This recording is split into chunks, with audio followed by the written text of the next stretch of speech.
This is Jonathan Agatha for Pro Boxing Fans. We're here in Manchester. It's fight week.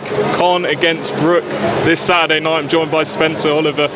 Spencer, first of all, we've had the workouts today. What did you make of both men? Obviously, Amir not giving too much away, but yeah, listen, I haven't changed my mind on the way that they both looked from today. They didn't really show us too much. Khan looked sharp, to be fair, as did Kell Brook. Brook, you listen to the sound of the pads, hitting the pads. The timing was all good. So yeah, I mean, first glimpses of them working out today, I thought they looked great. Listen, go back, we're talking about 10 years ago that we wanted to see this fight happening.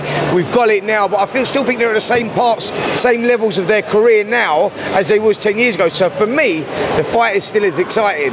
It's one of those fights that could be won or lost either way. If tactically one of them gets it wrong, it could all be over. It's one of those fights that also that we go, we've all got an opinion, and none of us really know who's going to win. That's when you know you've got a great fight. Building up to this fight, we saw the gloves are off, them going back and forth. There was a general feeling that Amir Khan's in Kell Brook's head. Yeah. What's your take on that? Yeah, I think so, because Kell Brook always feels like he's lived in Amir's shadow. So Kell Brook, you don't know what this means to Kell Brook. Bragging rights are on the line here. Yeah, this is worth more than any of their world titles, because this fight has been brewing for so long. Kell is like always wanted to, he feels he's in Amir's shadow. Always wants to prove himself. He's wanted that opportunity. Guess what? He's got it. So now he's got to take that. And this guy is on a mission. He is trained unbelievably. So has Amir Khan. Amir Khan's put himself, they've not been to this place for a long, long time. Both guys have worked their balls off here. And how much does that take out of them when we get into the ring as well? This could be another massive factor. They're both 35 years of age. The training camps that they've both had, yeah, they look great and they look incredible shape. Will that be taxing on the fight? We don't know. That one guy could get old overnight, but Khan's got the speed, Kell's got the timing. That one of them get it right, then one of them get it wrong. It's an interesting, fascinating fight. From a tactical perspective, where is this fight won and lost for both men, in your opinion? I think for Amir Khan is if his timing's out and tactically he gets it wrong. If he tries to close the gap with his feet and his hands at the same time, that's where he'll come unstuck. To close the gap, you need to move your feet first, then throw your shots. But if he does that, that could be a problem, because Kell Brook's a great counter puncher and his timing is incredible. So for me, Khan loses the fight if he's out of range, his timing's a little bit out, and he gets tagged on the way in, like he did against Danny Garcia, that sort of thing where, he didn't close your range enough.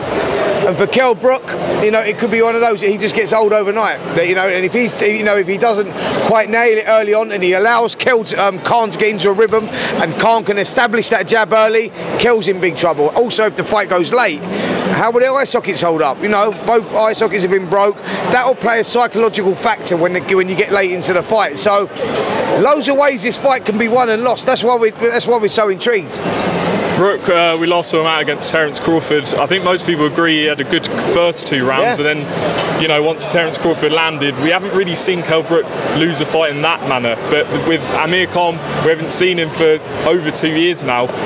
What will the time out of the ring and the Crawford fight affect both? Well, that's the point I'm talking about. If Khan's timing is out early, he could get nailed early. And the fight could be over. Because we know that Khan's got massive balls, but he's also one of those guys that can be hurt when he's hit. Kell Brook's a big hitter, and his timing's great. So, that's what we say. Until that first bell rings, we ain't going to know how this fight's going to go. I know how it can be won and lost, but I don't actually know how it's going to go.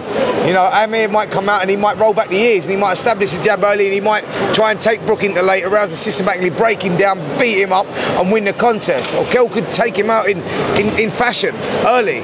They're both coming off that loss to Terence Crawford.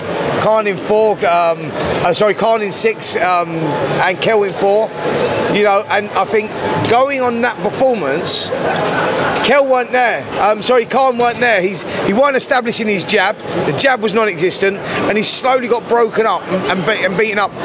If that Amir Khan turns up, he's in big trouble. But also for Kell, like we saw him, he started really well. First 2 rounds were incredible against Crawford. Then he got tagged a couple of times. Was that psychological damage from the eyes?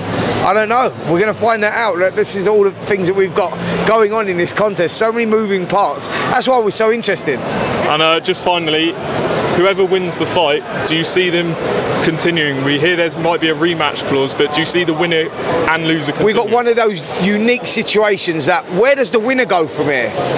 Actually, maybe just a rematch if it's quite a close one, because he doesn't compete with the top welterweights now. They're not at that stage of their career. And for the loser, where does he go? He's got to retire unless they get the rematch. So I think the only fight for both of them is if we get a great one and we get the rematch. Otherwise, I think the winner, he's got a smile on his face. He's won the bragging rights belt. He's going to walk around forever because their legacy is determined on this fight, both of them. They both know that. And for the loser, it's going to be a tough one. Spencer Oliver, really appreciate your time.